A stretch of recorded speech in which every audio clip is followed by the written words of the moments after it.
Vai voltar a falar sobre esse caso aqui que deixou as pessoas perplexas, né? Especialmente quando as primeiras notícias chegaram de início de um desaparecimento de uma criança de 2 anos de idade em Santa Catarina. E depois, com o desenrolar de toda a história, um homem e uma mulher presos por envolvimento com esse desaparecimento do menino. E esse casal vai passar ainda hoje por uma audiência de custódia. Delegada Sandra Mara Pereira, responsável pelas investigações, está conosco na linha e vai trazer as informações para a gente sobre o processo de investigação. Delegada, bom dia, obrigada por nos atender.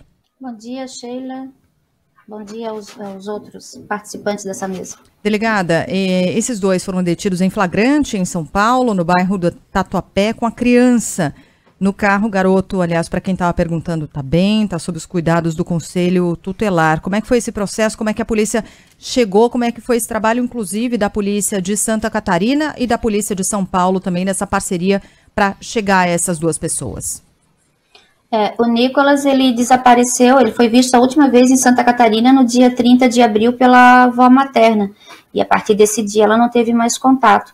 No dia 4 de maio, ela procurou a Delegacia de Desaparecidos aqui de Santa Catarina, registrou a ocorrência. O meu colega viu que havia possibilidade ali de um crime, que havia um crime, porque criança não desaparece voluntariamente, como é o caso de adultos, né, ou de jovens, e aí ele encaminhou para mim. Nós instauramos um inquérito, representamos a busca e apreensão da criança, representamos a quebra do sigilo e dos dados do telefone celular, e aí as investigações começaram, né?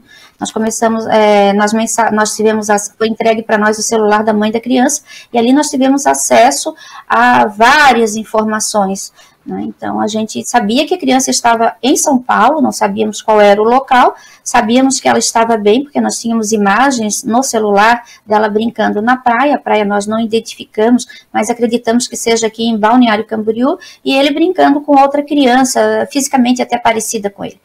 Então, nós começamos, a mãe estava hospitalizada, nós não sabíamos como a circunstância do desaparecimento do Nicolas, trabalhávamos com várias hipóteses. Então, quando ela foi se recuperando, as informações chegavam, mas eram contraditórias e levavam a polícia a fazer buscas e diligências desnecessárias, o que atrasava mais ainda a investigação. A mídia contribuiu bastante na divulgação do desaparecimento da criança, tanto é que o Marcelo e a Roberta foram presos quando estavam indo ao fórum de Tatuapé entregar a criança ao Poder Judiciário, porque havia já um mandado de busca e apreensão prévia. E qual era, doutora, o conteúdo do celular? Que conversas comprometedoras havia ali? E eu queria que a senhora falasse um pouquinho mais sobre a figura desse intermediário, desse provável aliciador. Bom, a mãe da criança, quando é uma jovem, ela tem a saúde psicológica dela, ela é bem vulnerável.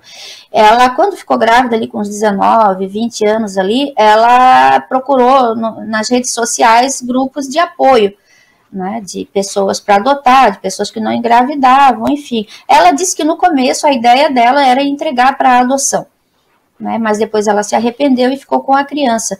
E aí ali se aproximou dela, nesse grupo, o Marcelo, que já desde que ela estava grávida, dizia para ela entregar a criança para ele, que ele queria criança, que ele queria ter filho, que a mulher não engravidava.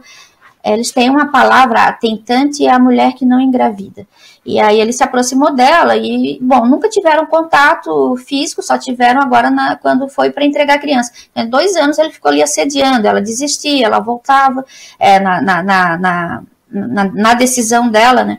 E aí, por fim, agora, diante da condição emocional dela, de alguns problemas familiares ali, ela resolveu entregar a criança.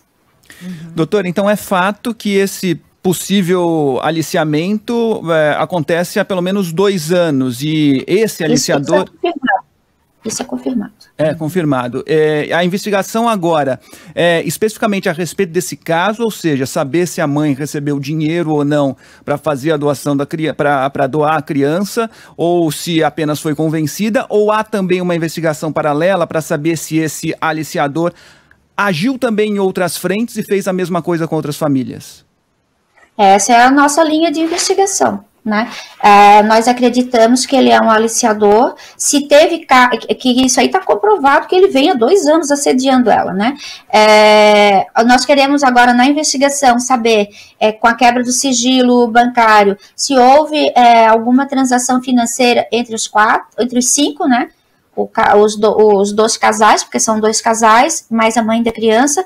Nós queremos saber se houve outras crianças que passaram por esse processo, né? Isso aí, o que aconteceu? Quando eles estavam indo entregar a criança no Fórum do Tatuapé, o promotor deu cumprimento lá à busca e apreensão da criança com mandado de busca catarinense, da Justiça Catarinense, e encaminhou a criança para o Conselho Tutelar. E os 2 ele encaminhou para a delegacia. Eu imediatamente entrei em contato com o meu colega de plantão, na 30DP, e lá eu expliquei para ele o que estava acontecendo aqui em Santa Catarina e encaminhei cópia do nosso inquérito para ele, e então ele formou a convicção dele que houve um tráfico de criança, de pessoa, na criança do Nicolas, de Santa Catarina para São Paulo, e autuou os 2.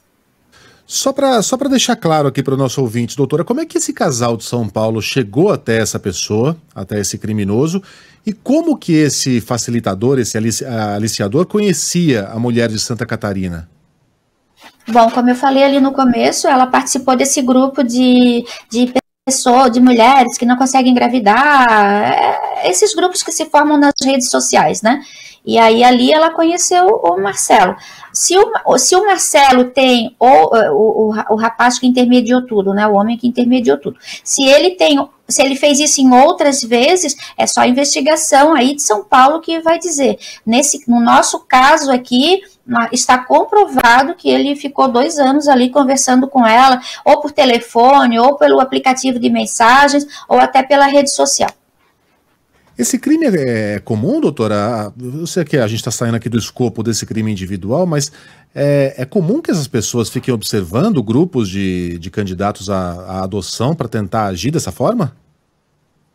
Esse é o primeiro caso que eu pego, mas deve ter sim, a gente chama de adoção brasileira, né?